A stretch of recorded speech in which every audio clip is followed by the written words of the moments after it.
Saya akan menyampaikan maklumat saya untuk internasional. Bismillahirrahmanirrahim.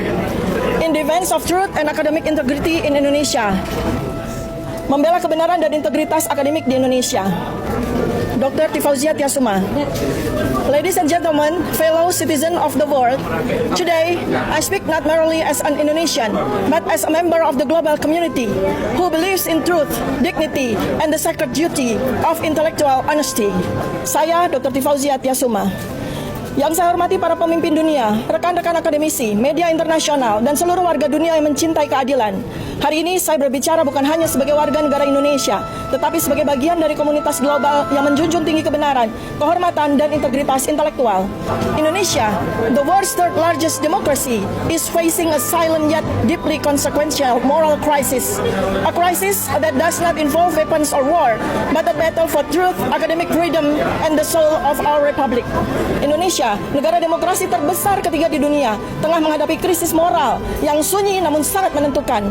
Bukan krisis yang ditandai oleh perang atau kekerasan, melainkan oleh pergulatan antara kebenaran dan kekuasaan, antara nurani akademik dan tekanan politik. At the heart of this issue is a simple question. Did a former president of Indonesia serve the nation with an inauthentic academic credential? This is not a personal attack, nor a political maneuver. It is a constitutional and moral inquiry posed by academics, researchers, and professionals who fulfill their duty to question, to investigate, and to speak. Inti dari persoalan ini adalah sebuah pertanyaan yang sederhana namun mendasar. Benarkah seorang mantan Presiden Republik Indonesia pernah menjabat dengan ijazah akademik yang tidak otentik?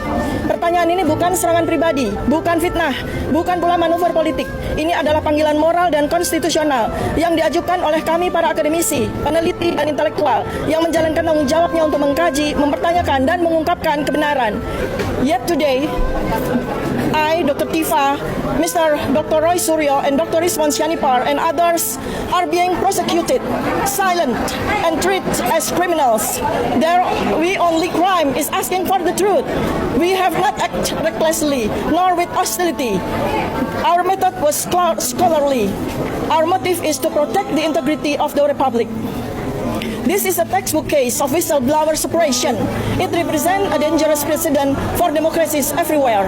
Namun hari ini, kami yang bersuara, di antara kami adalah saya sendiri, Dr. Tifa, Dr. Roy Suryo, Dr. Rizwan Syanipar, dan beberapa lainnya justru dikriminalisasi. Kami dibungkam, kami diperlakukan seolah-olah penjahat. Padahal satu-satunya kesalahan dalam tanda kutip kami adalah kami sedang menegakkan kebenaran. Kami tidak bertindak sembrono, kami tidak menyerang, kami menggunakan pendekatan akademik, dan motivasi kami adalah menjaga kehormatan Republik. Ini adalah contoh nyata dari penindasan terhadap para whistleblower. Sebuah presiden berbahaya, bukan hanya bagi Indonesia, tetapi bagi demokrasi di seluruh dunia. We understand that every nation has its sensitives and every state must protect stability. But when truth is punished and falsehood is protected, what remains of democracy, of human rights, of the academic duty to tell the truth? We are not asking the world to interfere. We are simply inviting the world to witness, to listen, to remember that academic freedom and freedom of expression are universal values not bound by borders. We ask our friends in the United Nations, in international academic institutions, in global human rights organizations to hold space for this case, to recognize the moral cost when silence prevails over truth. Kami tidak meminta dunia untuk campur tangan. Kami hanya mengundang dunia untuk menyaksikan, untuk mencatat, untuk mendengarkan.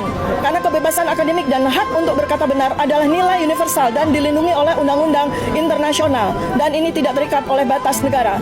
Kami memohon kepada sahabat-sahabat kami di PBB, di universitas-universitas dunia, di organisasi hak asasi manusia internasional, beri ruang bagi kasus ini. Sadari bahwa harga dari diamnya suara nurani jauh lebih mahal daripada ketidaknyamanan politik sesaat.